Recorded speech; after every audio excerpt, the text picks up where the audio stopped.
他上来，没下来，后边都往那边站着啊！加上人机啊，哎。 চীনে নতুন ভাইরাসের হানা। শুক্রবার থেকে এমন খবরে উদ্বেগ ছড়িয়েছে বিশ্বের বিভিন্ন প্রান্তে। এর নেপথ্যের কারণ অবশ্য সামাজিক যোগাযোগ মাধ্যমে ছড়িয়ে পড়া একাধিক ভিডিও।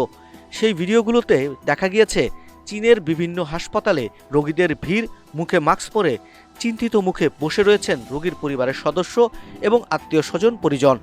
রোগীরা শুয়ে রয়েছেন বিছানায়। সেই ভিডিওগুলোতে দাবি করা হয়েছে যে রোগীদের প্রায় প্রত্যেকেই ম্যাটানিমো ভাইরাস বা HMPV এ আক্রান্ত, যদিও সেই ভিডিওগুলোর সত্যতা যাচাই করা সম্ভব হয়নি। চীনও স্পষ্ট করেছে HMPV নিয়ে চিন্তার মতো কিছু নেই। চীনের সরকার পুরো বিষয়টিকে শীতকালীন সংক্রমণ বলে ব্যাখ্যা করছে, দায়ী করেছেন মৌসুমকে। চীনের পররাষ্ট্র মন্ত্রণালয় ও পর্যটক এবং নাগরিকদের আশ্বস্ত করেছেন সে দেশে ভ্রমণ সম্পূর্ণভাবে নিরাপদ। চীনের পররাষ্ট্র মন্ত্রণালয়ের মুখপাত্র মাও নি জানিয়েছেন, নতুন ভাইরাসের সংক্রমণ বাড়লেও বিষয়টি নিয়ে আতঙ্কিত হওয়ার প্রয়োজন নেই। তার কথায় শীতের মৌসুমে শ্বাসতন্ত্রের সংক্রমণের প্রবণতা খুব বেশি।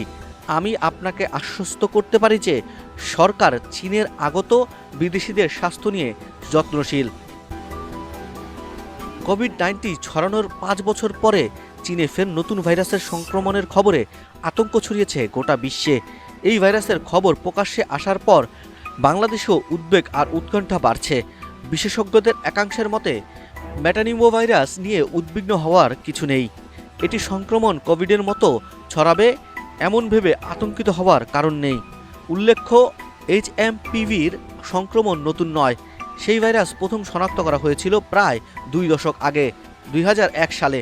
নেদারল্যান্ডসের বিশেষজ্ঞরা 2001 সালে শিশুদের শ্বাসতন্ত্রে প্রথম এই ভাইরাসের নমুনা শনাক্ত করেন। তারপর 24 বছর কেটে গিয়েছে, তবে সেই ভাইরাসের কোনো টিকা তৈরি করা হয়নি। অন্যদিকে সেরোলজিক্যাল গবেষণায় দেখা গিয়েছে যে ম্যাটানিমো ভাইরাস কমপক্ষে 60 বছর ধরে পৃথিবীর বুকে বিদ্যমান এবং সাধারণ শ্বাসতন্ত্রের প্যাথোজনে হিসেবে সারা বিশ্বে ছড়িয়েছে। মূলত শীতকালে এর সংক্রমণ লক্ষ্য করা যায়। ম্যাটানিমো ভাইরাসের উপসর্গের মধ্যে রয়েছে জ্বর, সর্দি এবং কাশি। খুব কম সংখ্যক রোগী নিউমোনিয়াতে আক্রান্ত হতে পারেন, মৃত্যুর হারও কম। তবে HMPVর সংক্রমণ কিভাবে সারে? আমেরিকান বেসামরিক সংস্থা ক্লিভল্যান্ড ক্লিনিক জানিয়েছে, ম্যাটানিমো ভাইরাসের চিকিৎসা হয় এমন কোনো অ্যান্টিভাইরাল ওষুধ নেই। Chinese Center for Disease Control and Prevention ও তাদের ওয়েবসাইটে সেই ভাইরাসের কোনো টিকার কথা উল্লেখ করেনি। HMPV আক্রান্ত কোনো ব্যক্তি বা শিশুর গুরুতর অসুস্থ হলে তাদের হাসপাতালে ভর্তির প্রয়োজন হতে পারে। চিকিৎসা কেন্দ্রের রোগীর অবস্থা পর্যবেক্ষণ করে তার চিকিৎসা করা হয়। চিকিৎসার জন্য অক্সিজেন কর্টিকোস্টেরয়েড ব্যবহার করা যেতে পারে। বিশেষজ্ঞরা জানিয়েছেন, সংক্রামিত ব্যক্তির নিয়মিত পরিষ্কার পরিচ্ছন্ন থাকা উচিত এবং ভিড় জায়গায় মাস্ক পরে থাকা উচিত। এছাড়া সংক্রমণ থেকে বাঁচতে ঘন ঘন হাত পা ধোয়া আবশ্যক।